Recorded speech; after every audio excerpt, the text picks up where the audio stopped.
Президенттин Баткен облусундагы ыйгарым укуктуу өкүлү Абдикарим Алимбаев дем алыш күнү Көкташ, Аксай жана Капчыга айылдарына барып, Коогалаңдан кийинки үйлөрдүн курулуш иштерин көрүп келди. Бул тууралуу облус башчысы өзүнүн социалдык тармактагы баракчасына жазды. Анын айтымында чек арада абал тынч. Иш сапарымда чек арада кызмат өтөп жаткан чек арачылардан кабар алып, аларга өз белегимди тапшырып, Аксай айылындагы чек ара заставасына кирип, жоокерлер менен маектештим. Мекенге ак кызматына арнаган жоокерлердин жашоо турмушу, алардын абалы боюнча сурашып, күч дем берип, ийгилик каалап кайттым, деди ал. Дача суу кырсыгынын себептерин жана шарттарын изилдеген коомдук комиссиянын корутундусу менен 1 декабрда Жогорку кеңештин депутаттары таанышып чыкты. Депутаттарга комиссиянын төрагасы Алмамбет Шыкмаматов маалымат берип, Boeing 747 учагынын кыйрашына экипаждын көзөмөлүнүн жоктугу себеп болгонун, андагы жүктүн аткезчиликке тиешеси жок деген бүтүм чыкканын айтты. Ал эми депутат Дастан Бекешев Шыкмаматовдун буга чейинки берген маалыматын айтып, Атамбаев ошол кезде жүк боюнча маалыматтык согуштан утулуп калганбы деген суроо салды. Комиссиянын төрагасы жооп берип, президенттик аппаратта Атамбаев да атын тазалоого эч кандай аракет кылбаганын белгиледи. Жамааттык коопсуздук келишим уюмунун парламенттик ассамблеясынын жыйынына Жогорку кеңештин депутаттары катышат. Бул тууралуу парламенттин басма сөз кызматы билдирди. Маалыматка ылайык, спикер Нурланбек Шакиев баштаган делегация Жамааттык коопсуздук келишим уюмунун парламенттик ассамблеясынын жыйындарына катышуу үчүн Москвага учуп кетти. Сапардын алкагында ал ассамблея кеңешинин кошмо жыйынына жана пленардык жыйынга да катышат. Делегациянын курамында депутаттар Элмурза Сатыбалдиев, Улукбек Ормонов жана Бактыбек Сыдыков бар.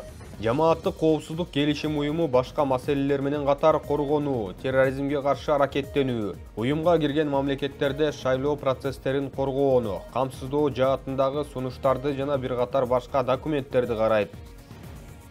Президент Садыр Жапаров бүгүн 5 декабрда Эл аралык бокс ассоциациясынын президенти Умар Кремлевду кабыл алды. Бул тууралуу президенттин басма сөз кызматы билдирди. Жолугушууда Кыргызстанда боксту өнүктүрүүнүн жана өлкөдө эл аралык иш-чараларды өткөрүүнүн алкагында кызматташуу маселелери боюнча пикир алмашуу болду.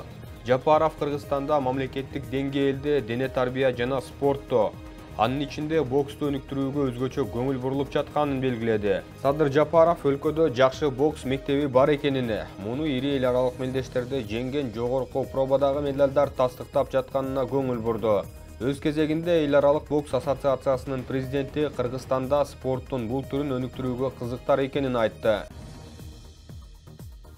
Чеченстандык оппозициялык блогер Тумсу Абдрахманов Швецияда киши колдуу болду.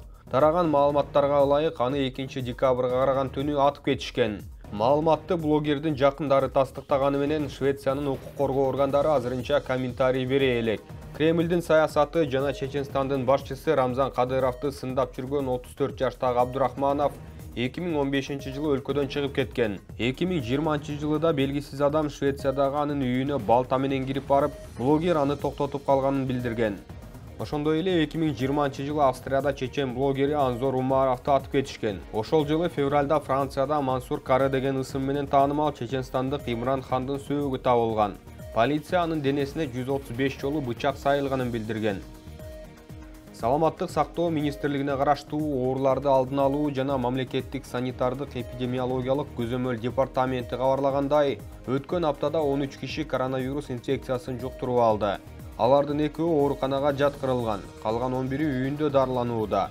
27 ноябрдан 4 декабрь аралыгындагы кырдаал эске алынып, Кыргызстандын бардык аймагы жашыл зонада калды. Өлкөдө эпидемиологиялык абал туруктуу деп бааланууда.